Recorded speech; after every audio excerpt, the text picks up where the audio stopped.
And for this next step, I actually would like to welcome another colleagues on the stage.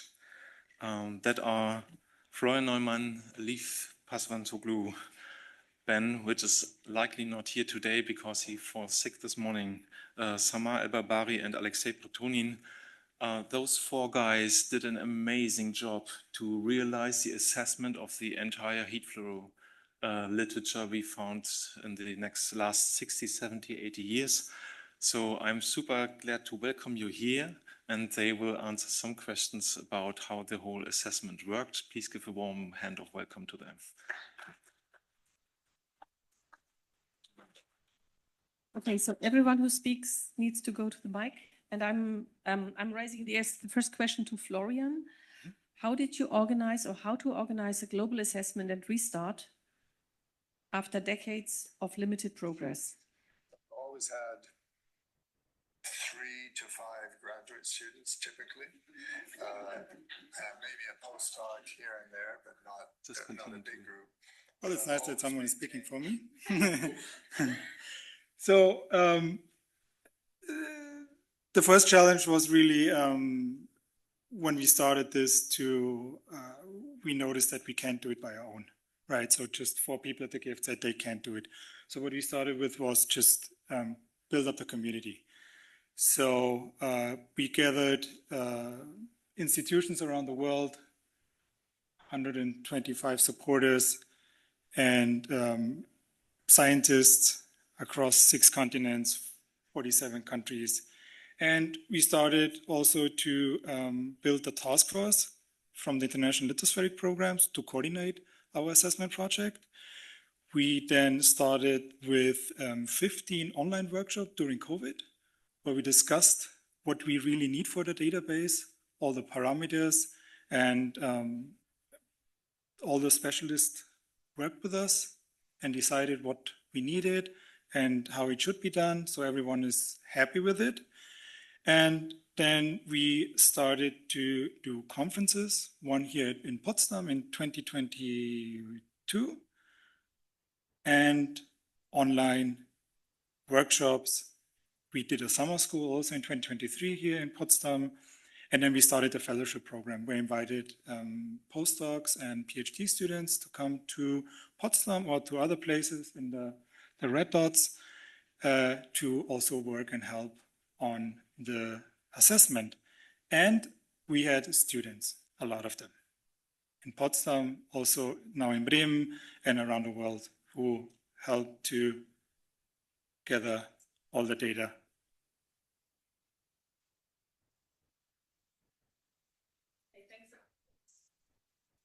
But Florian is coming back.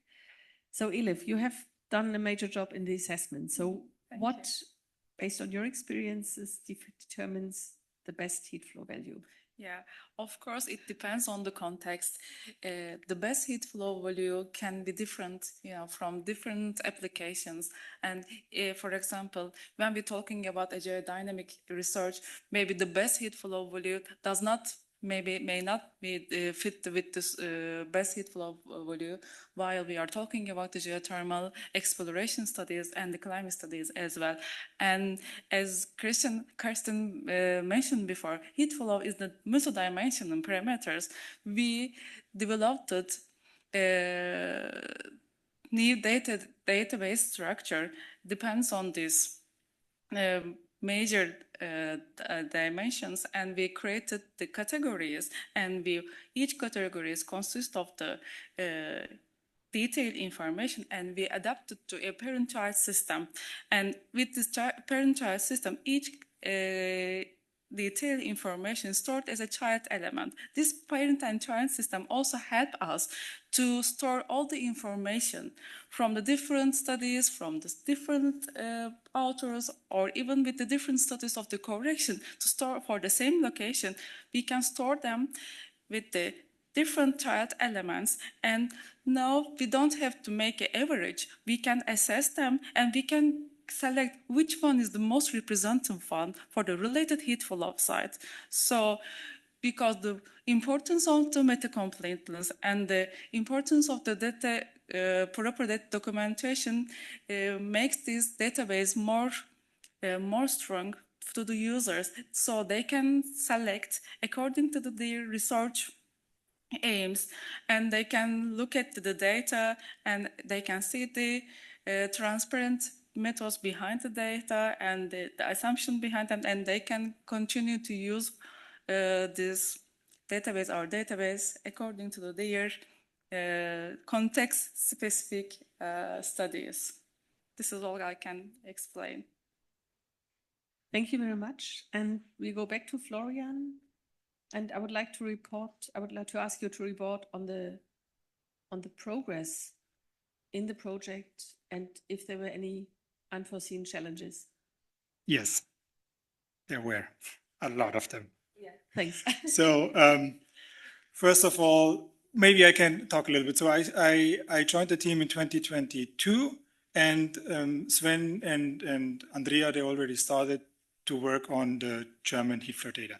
So they already had an idea about what's going on a little bit in Germany, how heterogeneous is the data, the literature. And then when I joined the team, the first thing I did was the first 4 months, I reviewed papers. So I got publication, and then I started to extract data and how does it look. And I did this for, let's say, 100 of them in the 4 months. So I had an overview, and literally every document was different reported heat flow data. So this was the first really big challenge for us. And then the other one was to find all the original data. So of the course of our 4 years, I think we gathered 4,000 documents. And it's not only publication, it's also books, maps. We used a lot the map scanner in the library, which I actually want to thank the library at the gift set, because I think we ordered over 1,000 documents there, not only publications, but also national loans, international loans too. Also for some documents, let's say thesis from the US, we could not get any loans. So what we did was we loaned it within the US. Then I went one of the pictures to Lamont, to Columbia University, and I scanned them.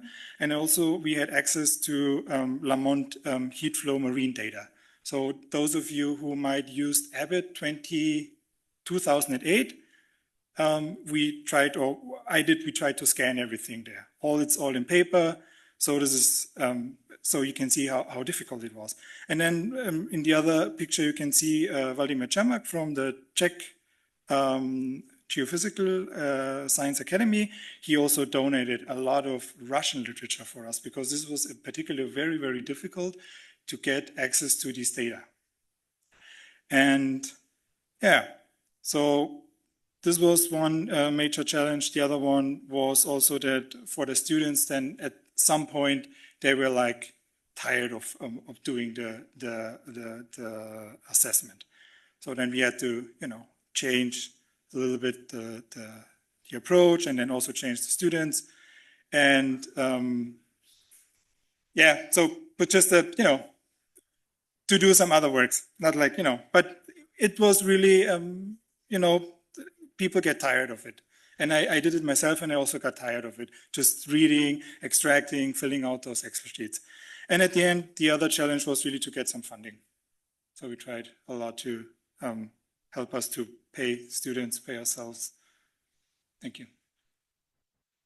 Yeah, thanks a lot, Florian. And the last question is to Samah. What does the database look like today, and what difference does it make compared to the older versions? Oh, that was funding, Florian.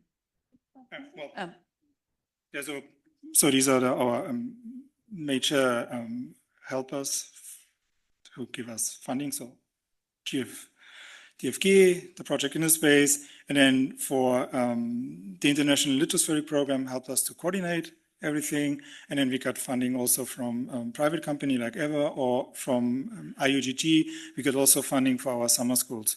So yeah, maybe applause for them. Also to the library. Okay, and now the question to Samah. I repeat it again. What does the database look like today, and what difference does it make? Okay, this strong support was needed. In 2000, In 2019, we took over the data from its previous custodian. Since then, we began to extend and revise the global heat flow database. Here's what we have achieved.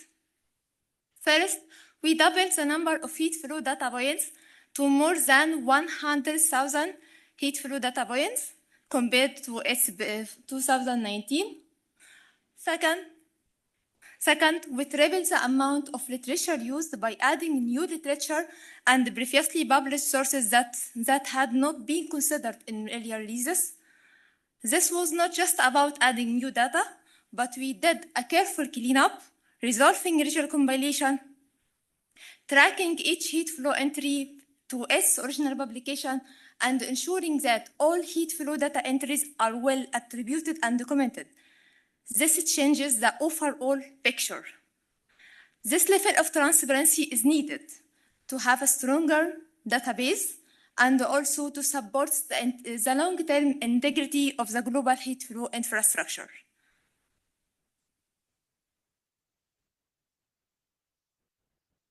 We can see here, before the assessment and after the assessment, we made a substantial progress in increasing the number of heat flow data locations and also increasing the number of metadata information. Now, we are able to track every heat flow determination at the same site. Sometimes we have dozens of heat flow determination at the same site, reported by the same author or corrected for different perturbation effects, or even reported by different authors all over the years. Now, all these information are stored in the child entries with its associated metadata. We can see here in France, Chisola site, we detected 49 heat flow measurements at the same locations. And the average of this site is only for 21 heat flow determination corrected for paleoclimate. We also kept the other heat flow determination measures but not corrected. This information is very important for us to know what is the heat flow value can be representative for these sites, and also for the user to increase the level of transparency, reliability, and trust in the data. This makes us substantial. We can see, for the first time, we have a multi-dimensional quality score for each heat flow value. Now, we can detect the uncertainty for each heat flow determination and know what is the methods behind for the temperature measurements and thermal conductivity, and to know also the perturbation effects like paleoclimate, erosion, sedimentation were corrected or not. This allows users to choose the heat flow value that fits their own confidence criteria, and to know also what is the methods and the corrections behind each heat flow value.